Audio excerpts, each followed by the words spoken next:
well-developed SOPs. I'm certainly not pressing charges, nor is General McMaster, so we will get you more information on that. And I appreciate, I was with you in that meeting with Morris Chang. I found it fascinating. Mr. Dunn is recognized for 5 minutes. Thank you, Mr. Chairman. I also want to thank the panelists for their excellent testimony. I believe everyone here could tell a story of how the CCP infiltrated their congressional district. And I'd like to tell of one instance that happened in Panama City, Florida. But anyone with a shipyard could be at risk for this. And what I seek to know is, are the Chinese weakening our Navy and our Coast Guard from within? In 2016, a domestic shipyard in Panama City was awarded the U.S. Coast Guard's Phase 1 contract for the first 4 of 25 offshore patrol cutters.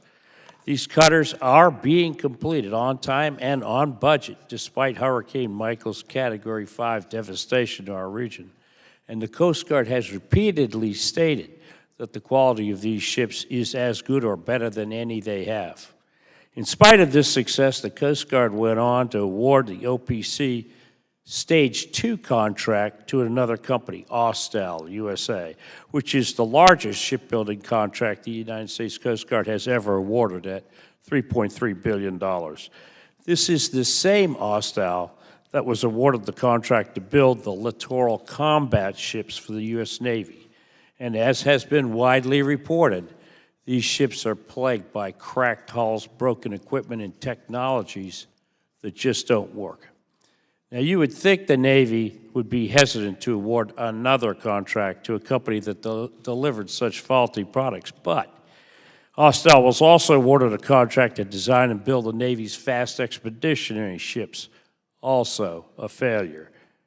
Most recently, Austal was awarded the contract to build the command and control modules of the U.S. nuclear-powered submarines in the Virginia and the Columbia class. These are central to our nuclear defense triad. Now, how does this story of Austal connect to our hearing on China today? Well, it happens that Austal USA is part of Austal International, a company with close China links. In fact, they co-owned a shipyard building ships in China until December of 21. The entire time they were building ships for the U.S. Navy. It should alarm everyone here that a company like this has won multiple defense and homeland security contracts in spite of close ties to the CCP. This is a national security threat. General McMaster, with decades of combined experience of constructing ships for the U.S., you'd think you would surmise, why would both the Navy and the Coast Guard place such high-value, sensitive contracts with a shipbuilder that has such close ties to China? General, I draw your attention to the poster in front of me. This published report states a new frigate design being built for China's PLA Navy bears a striking resemblance to the U.S. Navy's littoral combat ship. General, will you speak to the threat of proprietary information, national security information, being acquired by the Chinese government, given the close connection between Austal and the CCP?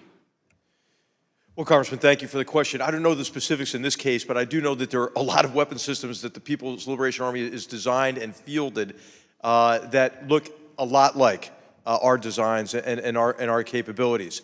And that is because we have been lax in the area of counter-espionage and in enterprise hardening. And of course, it's quite dramatic when it's in the defense sector, but this applies to other sectors of our economy as well.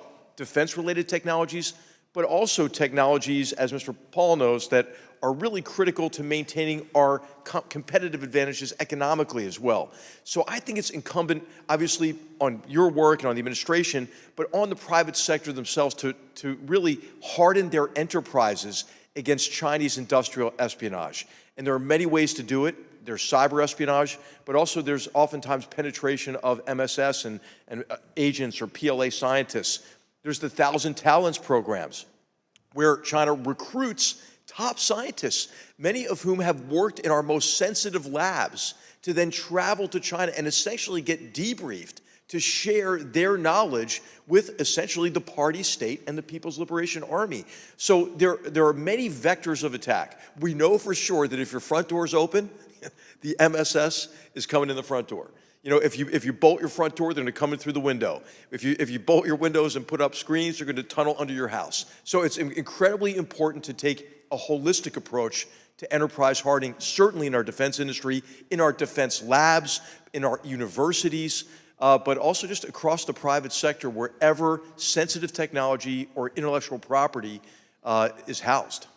Thank you very much, General McMaster. I'll have other questions to submit to the panel in writing, and thank you very much for coming. I yield back. Thank you. Mr. Kim is recognized for 5 minutes. Thank you, Mr. Chairman, and thank you to my colleagues who are raising so many different issues and to the witnesses here for laying out a lot of the different threats that are out there.